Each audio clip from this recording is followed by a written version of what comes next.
کسی چیز کی نسبت سرکار دو عالم حضرت محمد مصطفیٰ صلی اللہ علیہ وسلم صلی اللہ محمد وآل محمد، کہ کسی چیز کی نسبت جب سرکار سے ہو جاتی ہے تو اس کے لیے ہماری عقیدت ویسی بہت زیادہ بڑھ جاتی ہے، اور اس ماں کی سے بھی ہمیں اسی طرح محبت اور عقیدت ہے، چونکہ یہ سرکار کا اپنا مہینہ، کہ رجب کا مہینہ ہو، شعبان کا مہینہ ہو، اور پھر اس کے بعد رمضان المبارک۔ یہ 3 ماہ ایسے ہیں کہ جس کے اندر ہر مومن کے لیے، ہر مسلمان کے لیے ایسے فیوز و برکات کے دروازے کھل جاتے ہیں کہ اللہ رب العزت جو ہے آسانیاں اور بخشش کا سامان پیدا کر دیتے ہیں کہ جس نے مغفرت طلب کرنی ہے وہ طلب کرے۔ ویسے تو اللہ کی ذات ہے، وہ جب چاہے ہمیں معاف کر دے، ہمارے گناہ اتنے زیادہ ہیں، ہم اپنے آپ کو اس قابل تو نہیں سمجھتے، لیکن اللہ کی پھر بھی کرم نوازی ہے کہ جب تک ہم زندہ ہیں وہ ہمیں سنبھالے ہوئے ہے۔ اور ماہ شعبان کے اندر یہ وہ مہینہ ہے کہ جس کے اندر سرکار دو عالم حضرت محمد مصطفیٰ صلی اللہ علیہ وسلم جو ہیں، ماہ مبارک کے علاوہ اس ماہ کے اندر بہت زیادہ عبادت اور بہت زیادہ روزے رکھتے تھے، اور یہ بھی ان کا کہنا ہے کہ چونکہ اس ماہ کے اندر ہر اس شخص کے نامہ اعمال لکھے جاتے ہیں جس شخص نے اگلے ماہ شعبان تک زندہ رہنا ہے یا نہیں رہنا، اس ماہ کے اندر یہ فیصلہ ہو جاتا۔ اور میں اسی لیے اس ماہ میں روزہ رکھتا ہوں کہ میری خواہش یہ ہے کہ جب میری اجل کا وقت، جب میرا نامہ اعمال لکھا جائے تو میں اس وقت روزے کی حالت، کہ وہ ہستی جو اللہ کی محبوب ہے، جو رحمت للعالمین ہے، اور اپنی امت کو یہ پیغام دے رہی ہے کہ ماہ شعبان کے اندر روزے رکھنے کی اتنی فضیلت،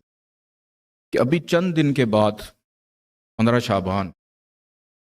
کہ اس کے اندر ایک رواج اب ایک ایسا چل پڑا ہے کہ میسیجز کے اوپر ہم سب کو میسج کرتے ہیں کہ اگر ہم سے غلطی ہو گئی تو ہمیں معاف کر دیجیے۔ اچھی بات ہے، لیکن یہ ماہ شعبان اور 15 شعبان کو اب ہم اس طرح سے منانے لگے ہیں کہ جیسے ہم ویلنٹائن ڈے منا رہے ہوں، انتہائی معذرت کے ساتھ، جیسے ہم کوئی فادر ڈے، مدر ڈے، یعنی ہر چیز کو ہم نے ایک چیز کے ساتھ، ایک دن کے ساتھ منسوخ کر دیا، اور اس کے بعد ہم اس چیز سے نکل کر آگے چلے جاتے ہیں، یعنی ایک عادت کا حصہ بن گیا کہ ہماری فطرت، ہم ابھی اسی چیز میں کنفیوز ہیں کہ ہماری جو فطرت کیا ہے یا ہماری عادت کیا ہے، کہ ہم اپنی عادت کو ہی اپنی فطرت سمجھ بیٹھے ہیں، کہ ہم اپنی زندگی کو گزارتے ہیں اپنے آپ کو بہتر کرنے کے لیے، نہیں دوسروں کو بہتر، کہ تم اپنے معاملات ٹھیک کر لو، تم اپنے کام ٹھیک نہیں کر رہے، تم اس کے ساتھ صحیح گفتگو نہیں کر رہے۔ جب ہم تم سے نکلتے ہیں تو پھر ہم آ جاتے ہیں کہ میرا بھائی میرے ساتھ ٹھیک نہیں، میری بیوی میرے ساتھ ٹھیک نہیں، میرا شوہر میرے ساتھ ٹھیک نہیں۔ اور جب ہمیں کوئی بھی نہیں ملتا تو ہم اس چیز پہ بھی آ جاتے ہیں کہ میرا مقدر ہی ٹھیک نہیں، میں بڑی محنت کرتا ہوں، بڑی نماز پڑھتا ہوں، روزے رکھتا ہوں، حج کیے، عمرے کیے، میں نے سب کا خیال رکھا، لیکن میرا مقدر ہی ٹھیک نہیں کہ میں ایک خرابی سے نکلتا ہوں دوسری خرابی میں چلا جاتا ہوں۔ تو اس چیز کے اوپر ذرا تھوڑا سا توجہ دینے کی ضرورت ہے کہ ہم نے اپنی عادات کو اپنی فطرت کے اوپر ایسے حاوی کیا کہ ہم فطرت سے دور ہونا اعظمی صاحب، کہ اب اس کے اوپر میں نے گفتگو ایک دفعہ پہلے بھی کی تھی، تھوڑا سا میں 1-2 لائنیں دوبارہ سے بتا دیتا ہوں کہ انسان کو اللہ تعالیٰ نے، ہر انسان چاہے وہ مسلمان ہے، ہندو ہے، سکھ ہے، عیسائی ہے، گورا ہے، کالا ہے، کسی بھی معاشرے سے اس کا تعلق ہے، کسی بھی مذہب سے تعلق ہے، کسی بھی فکر سے اس کا تعلق ہے، ہر انسان کی جو فطرت ہے نا، وہ اللہ تعالیٰ نے سب کو ایک ہی فطرت پہ پیدا کیا کہ عادات وہ ہوتی ہیں کہ جو ہم ادھر ادھر سے لے لیتے ہیں، لیکن فطرت جو ہے وہ سب کی ایک جیسی ہے۔ اور اسلام مذہب، اسلام جو ہے وہ یہ تو منع کر سکتا ہے کہ شراب نوشی نہ کرو، لیکن وہ یہ منع نہیں کر سکتا کہ پانی نہ پیو، چونکہ پیاس لگنا فطرت ہے۔ کہ اسلام ہمیں یہ تو کہہ سکتا ہے کہ حرام خوری نہ کرو، کیونکہ حرام خوری ایک بری عادت ہے، لیکن اس چیز سے منع نہیں کر سکتا کہ کھانا نہ کھاؤ، کیونکہ کھانا کھانا، بھوک لگنا فطرت ہے۔ کہ ہمیں مذہب یہ تو کہہ سکتا ہے، یہ تو کہہ سکتا ہے کہ روزہ رکھو، لیکن یہ نہیں کہہ سکتا کہ اگر روزے میں بھوک لگی تو روزہ ختم ہو جائے گا، کیونکہ بھوک لگنا فطرت ہے۔ مذہب یہ کہتا ہے کہ آپ طواف کعبہ کریں، چاہے 55 ڈگری میں کریں، لیکن یہ نہیں کہہ سکتا کہ اگر طواف کعبہ کے اندر، ابھی ہمارے حاجی صاحب تیار ہو رہے ہیں، حج پہ جا رہے ہیں، کہ یہ نہیں کہہ سکتا کہ دوران طواف کعبہ آپ کو پسینہ نہ آئے۔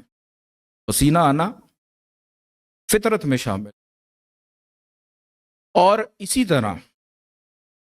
طرح انسان کی فطرت میں اس کے جز کے اندر اللہ نے ایک ایسی چیز رکھی ہے جس کو ہم محبت بھی کہتے ہیں، کہ محبت، اور اس کے ساتھ ایک چیز اور دے دی، وہ ہے آپ کی آنکھ میں آنے والا آنسو۔ کہ محبت اگر نہ ہوتی تو شاید یہ دنیا ویران ہوتی، یا اس دنیا کا کوئی مقصد ہی نہ ہوتا۔ محبت، ملک کی محبت، ماں باپ کی محبت، مذہب سے محبت، دوستوں سے محبت، بہن بھائیوں سے محبت، پھر اہل بیت سے محبت، سرکار سے محبت، کہ ہر چیز میں محبت۔ اور یہ محبت ہی ہے کہ ماں ایک چھوٹے سے بچے کو پالتی ہے، ورنہ ایک چھوٹے سے بچے کو پالنا کوئی آسان کام نہیں ہے۔ اور یہ محبت ہی ہوتی ہے کہ ایک باپ زندگی کی سختیوں کو برداشت کر کے اپنے بچوں کے لیے رزق روزگار کما کے لاتا۔ یہ بھی محبت کہ اگر آپ کا کوئی بہت عزیز مر گیا تو آپ اس سے محبت تھی، آپ پریشان ہو جاتے، اور اگر کوئی اس کی پروموشن ہو گئی، اس کو ترقی مل گئی، تو آپ خوش ہوتے کہ آپ کو اس سے محبت ہے۔ اور ایک چھوٹا سا بچہ ہر کسی کی گود میں جا کے روتا ہے، لیکن ماں کی گود میں جا کے چپ ہو جاتا ہے، کیونکہ وہ کہتا نہیں ہے، لیکن خاموشی سے بتا دیتا ہے کہ مجھے اس ہستی سے محبت۔ تو یہ جو انسان بھٹکا ہوا ہے، جو کبھی کسی کی گود میں روتا ہے، کبھی کسی کی گود میں روتا ہے، کبھی کہیں پہ بیٹھ کے روتا ہے، کہیں پہ اٹھ کے روتا ہے، جگہ جگہ روتا ہے، عادت کے اندر اس نے رونا شامل کر لیا ہے، تو جب وہ اس کی گود میں چلا جائے تو 70 ماؤں سے بھی زیادہ پیار، تو ایسا کیسے ہو سکتا؟ خاموشی، جو اس کی بے سکونی اس کے اندر چل رہی ہے، اور اس کے جو آنسو جو بات بات پہ اس کو، اور وہ ختم ہو جائے۔ کہ ہر انسان اپنی زندگی میں چھوٹی چھوٹی چیزوں کے اندر بہت ساری چیزیں دیکھتا ہے کہ میرے بچے برباد ہو گئے، مجھے نوکری نہیں ملی، مجھے کام نہیں ملا، کسی سے میرے سے اچھی طرح بات نہیں،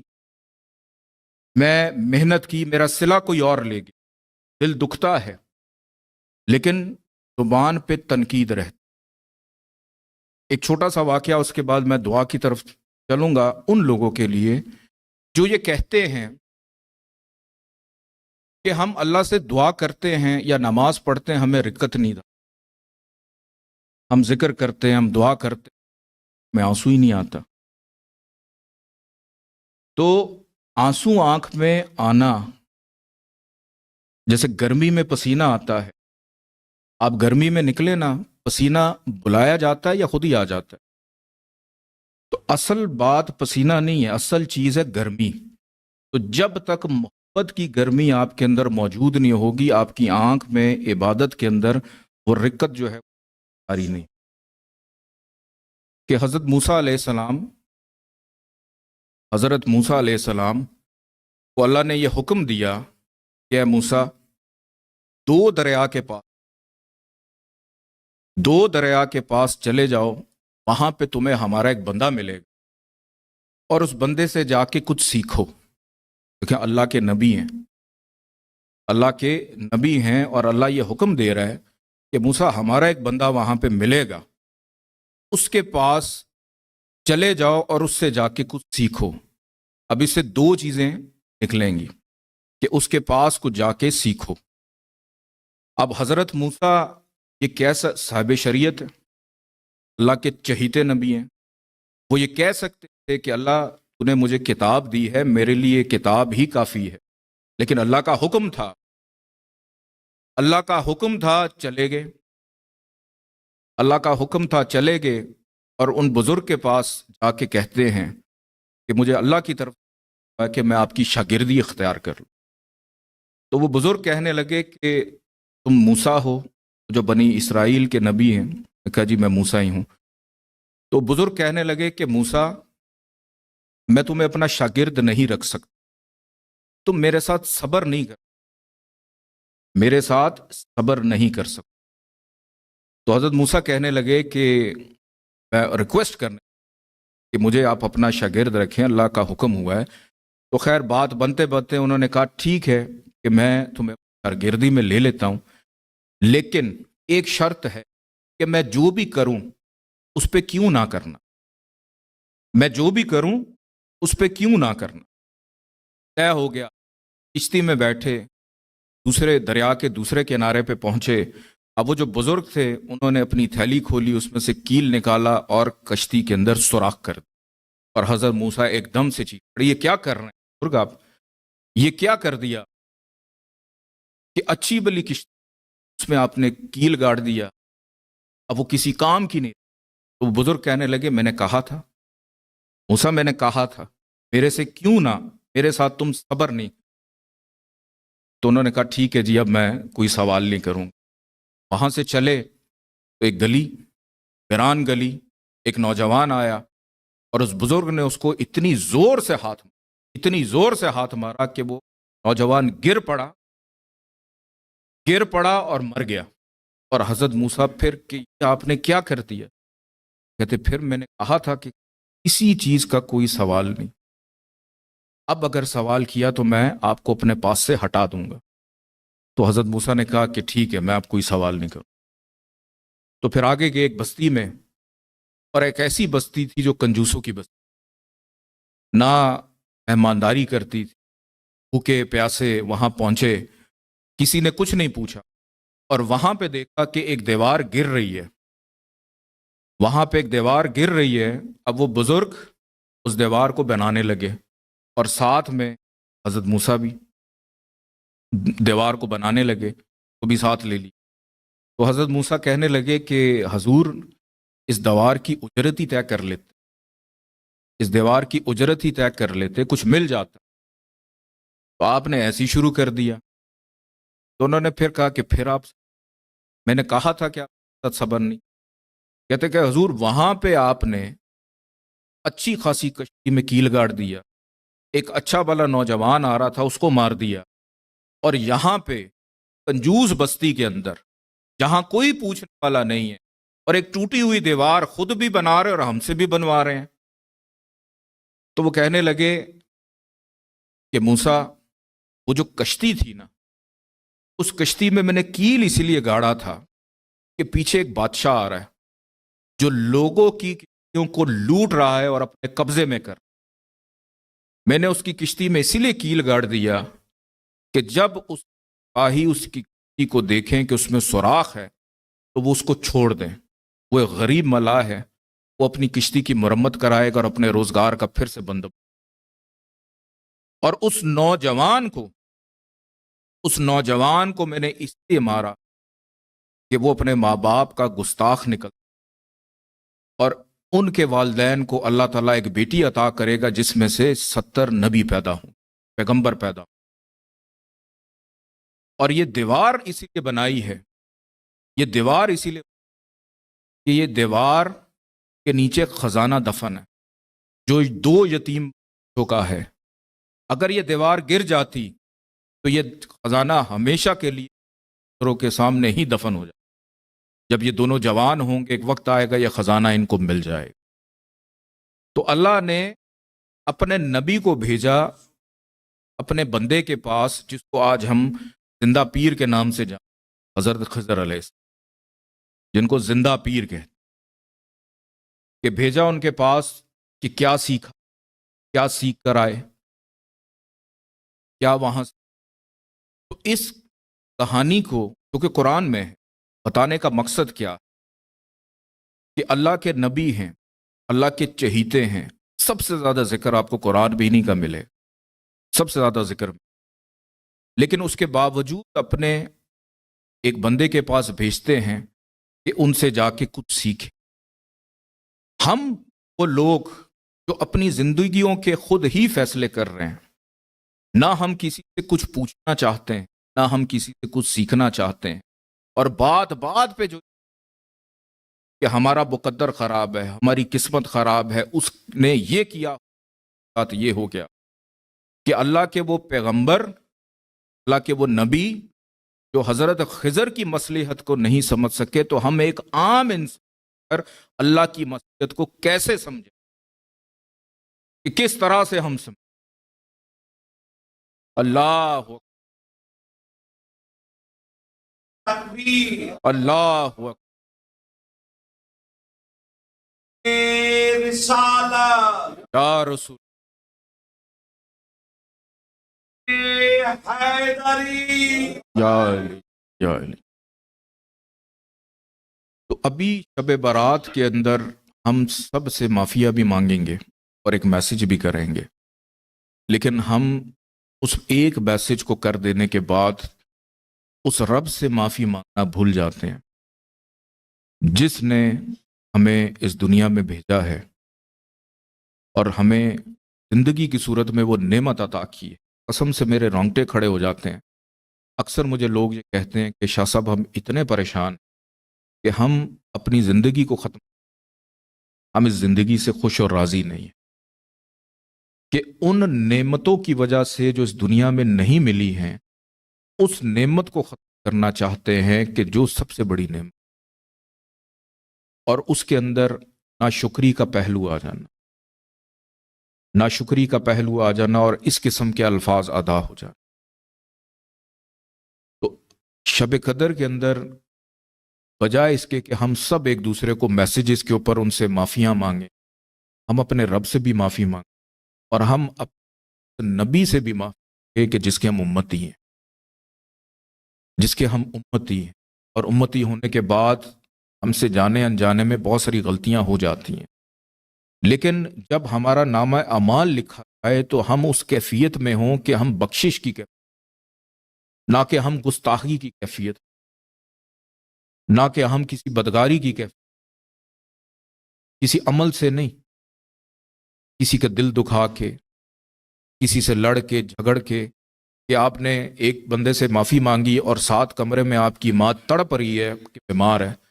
کہ برابر کمرے میں آپ کا باپ آپ کو پکار رہا ہے اور آپ کے پاس وقت نہیں ہے، کہ شوہر بیوی کو ترس رہا ہے، بیوی شوہر کو ترس رہی کہ کوئی ایک دوسرے کا حال پوچھ، بچے ماں باپ کو بھولے، رشتہ دار ایک دوسرے کو بھولے بیٹھے ہیں، کہ کئی دفعہ تو ایسے لوگوں کو بھی ہم میسج کر دیتے ہیں کہ جو 10 سال پہلے آپ کے ساتھ رابطے میں تھے، فلاں کا رشتہ دار، فلاں کا کوئی درزی، اس کو بھی میسج ہم کر دیتے ہیں اور اس سے بھی ہم معافیاں مانگ رہے ہوتے ہیں، اور وہ بیچارہ پریشان ہوتا ہے کہ ہم تو کبھی زندگی میں ملے بھی نہیں۔ تو ان چیزوں کو ہم اپنی دنیا داری یا کاروباری معاملات کے لیے، رابطوں کے لیے بالکل استعمال کریں، لیکن واحد ذریعہ ہے کہ اپنے رب کو راضی رکھیں۔ بلکہ جب کنڈوں کی نیاز تھی، بس ایک آخری بات، پھر اس کے بعد اس پہ بھی میں نے ایک چھوٹی سی بات کی تھی کہ شیطان نے یہ کہا کہ میں انسان کو نہ چاروں طرف سے دائیں بائیں آگے پیچھے ہر طرف سے. جب فرشتوں نے سنا کہ پروردگار انسان تو چاروں طرف سے گھرا ہوا، اس کی مغفرت کیسے، بخشش کیسے، تو اللہ نے کہا کہ اوپر کا راستہ دعا ہے اور نیچے کا راستہ سجدہ ہے. یہ دو راستے، کہ دعا بھی اور سجدہ